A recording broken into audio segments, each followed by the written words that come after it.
Second batch of weaners today. They're a bit smaller than the rest of the bunch, but they should catch up. I've had to wean them because I'm not milking forever. Matthew come to shear the sheep. The herdwick been done.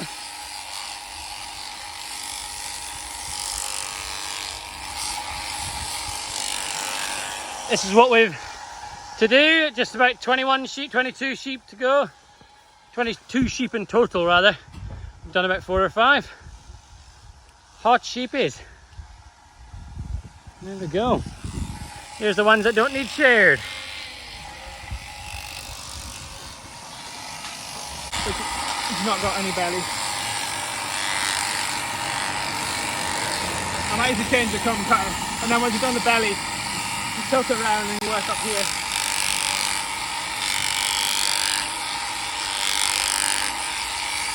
You want to try and get as long a blow as possible over the tail.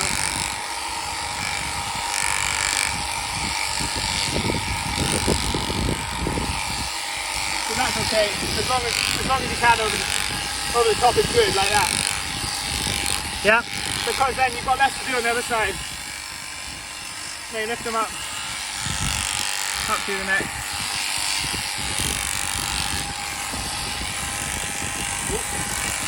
Then I'll let it go. I don't have my leg in the right place.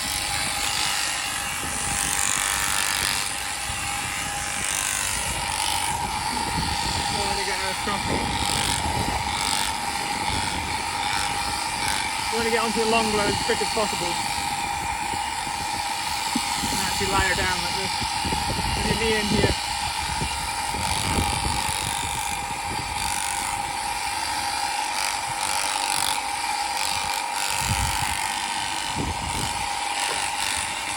Get out, Gigi.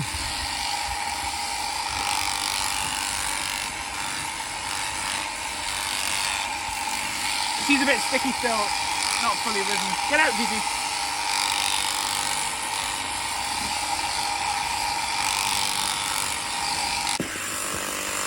There you go, Phoebe. Your sheep's being sheared.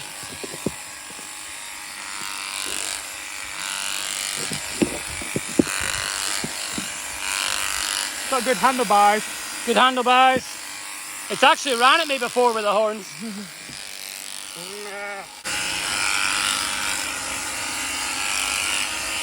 That's it. Keep pushing all the way around and tilt your handpiece towards the skin more. Like you have to follow the contours as best you can. Okay. And then up through the neck. Up through the neck now. Up through the neck, up through yeah. the neck now, okay. Yeah. So like here. Yep.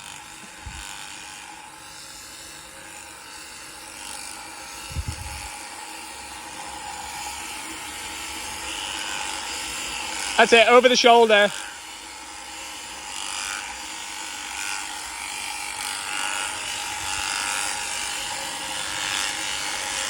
Going to the shoulder now.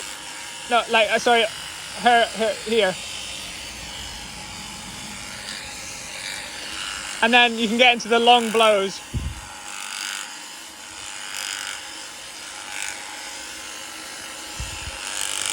Yep. So now roll her sort of towards you, and you can go right from the backside all the way up to her neck.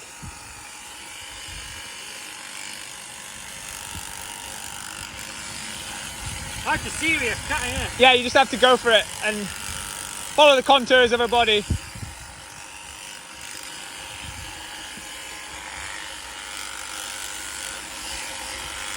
Keep pressing down against the skin. Yeah, that's good.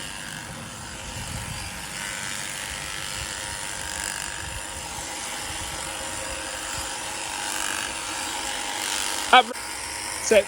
You can lift her up a bit more and you'll be able to reach better. That's it. Whoop, too far.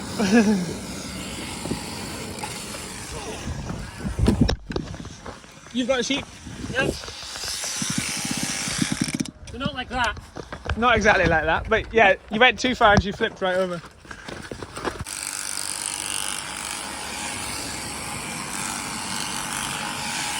It's good, you're nearly there. Just keep going with this one, you'll be alright. Bit on the belly. That final leg you need to do.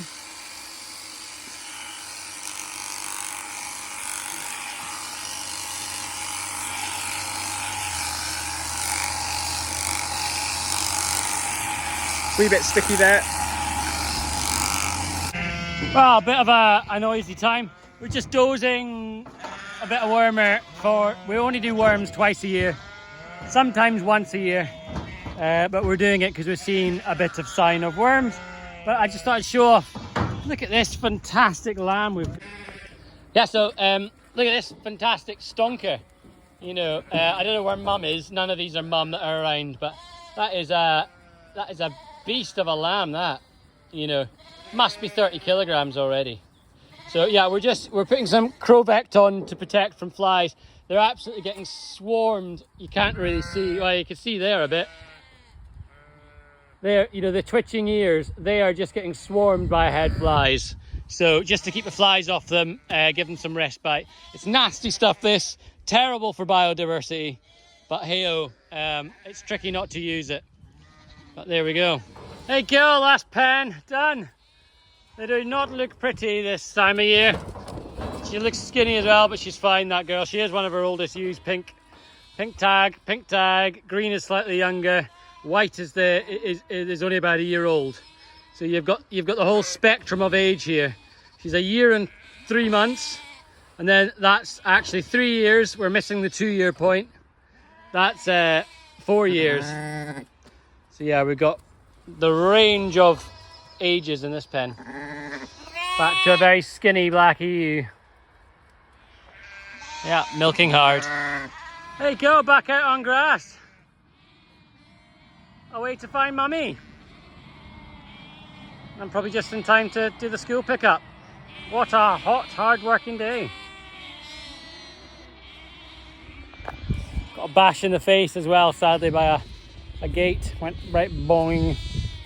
But yeah, that's 20, 23, 24-ish sheep sheared. Matthew did all of them. I did one badly. And that was good. And we've dozed all the lambs. You don't doze the ewes. That keeps the resistance from happening, because the ewes are still actually putting out eggs from the worms that are still resistant to the drugs. Whereas if you continuously drug everything, you're only left with the survivors, and you end up with a situation where it's resistant worms that are on your pasture. So counterintuitively, not doing everything is actually a really good thing, and ideally just doing the ones that are struggling and rotating the pasture. But I haven't quite managed weekly rotations or even daily rotations, which would mean you don't have to drug at all. If you move sheep every day, if you move them from a tight area onto another tight area onto another tight area, you don't need to worm them, and that would be the ideal. I haven't managed that. They're 2 weeks on the one paddock, so you know there'll be 2 weeks on here, 2 weeks in here, 2 weeks in there, 2 weeks on that part of the hill, 2 weeks on the middle hill, and 2 weeks on the top part. And obviously by that point the grass is actually getting away from you. So, but yeah, you know, that works well. Oh, I really need to get a filter on this. Not so great. Looks still alive though. Hey mate. Oh, sorry mate.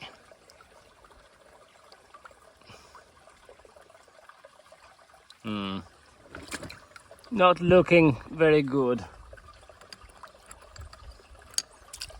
Oh mate. Looks like he'll be fine. Pete's sake. He's come through the pipe though. Oh mate. Through the pipe. And been stuck in there for gosh knows how long. There you go, mate. Right, she's going again. Now time to walk up to the top of the hill and start filling the IBC tote, which needs a clean. Right, so our first job is to refill the water trough. We've got some thirsty sheep down there, just waiting until we're gone so they can have a drink. I'm not sure whether... And then we'll get going again. What do you think, Gideon? Good. Cherries, eh? Wild cherries. Lovely. Before the birds get them. They're quite high up. I've got my eye on. I noticed them. Where is it? They're there. There's a good one. There's a good few up there. That's the goal. See if I can get up there. What do you think, Gideon? Well, maybe bring a ladder back. They're beautiful. Yummy! Just getting my, these are lambs from last year's wither lambs. Doing well. Looking good. I mean, that's a cracking lamb, that. That's this year's lamb. Flipping heck. That's a good lamb. Gideon's method for getting over farm fences.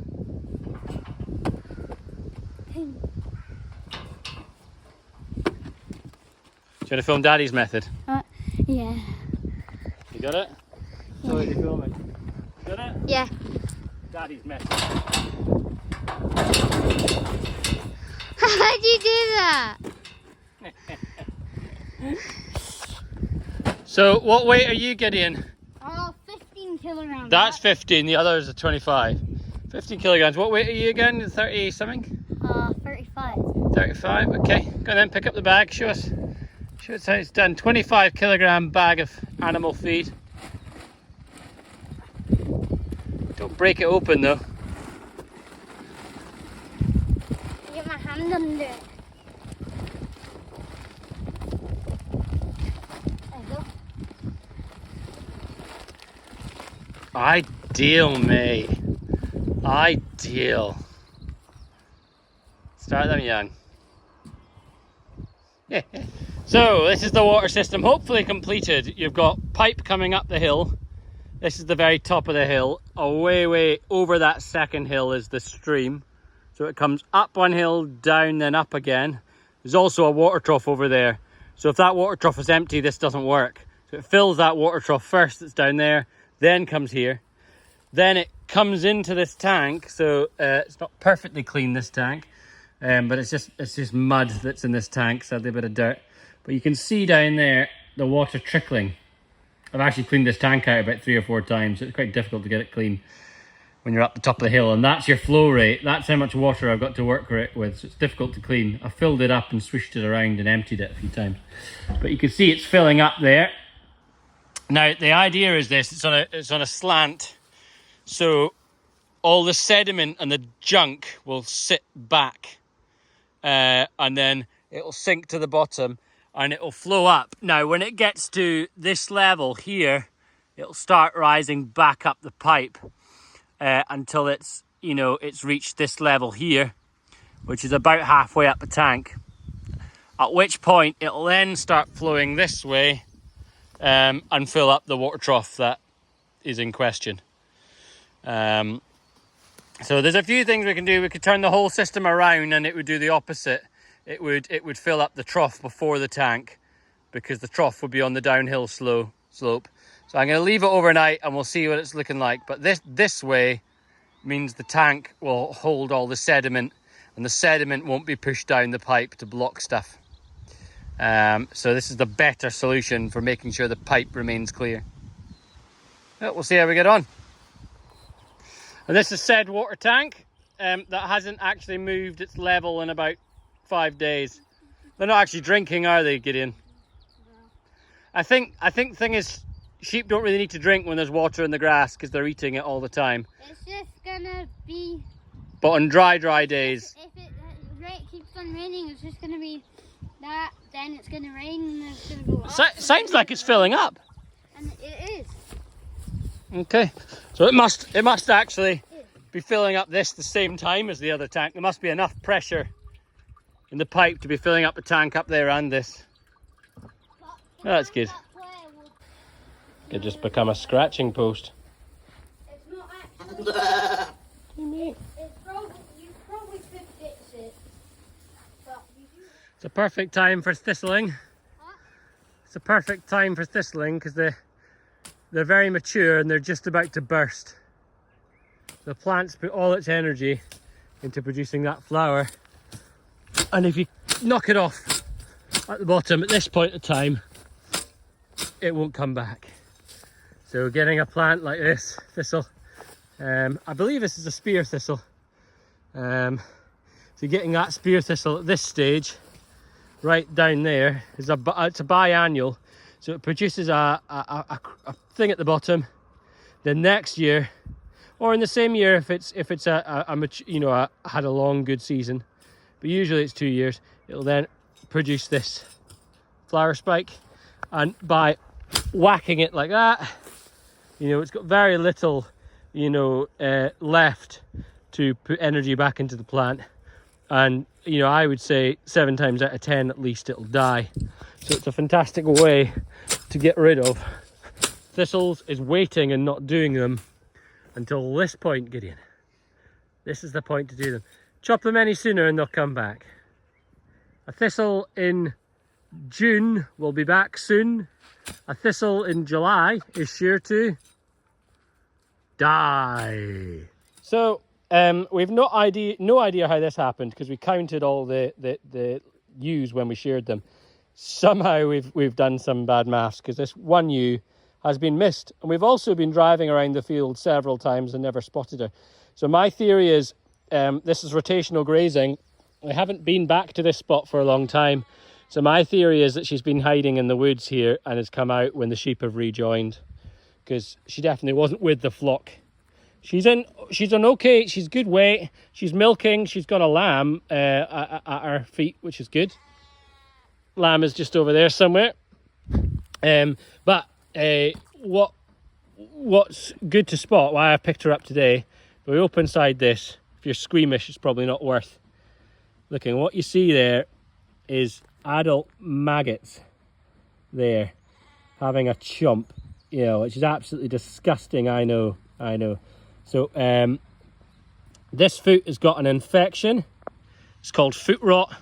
It doesn't actually smell, so I wonder if it's what she's either stood on a thorn or a nail or something in there, rather than traditional foot rot, which is bacteria based.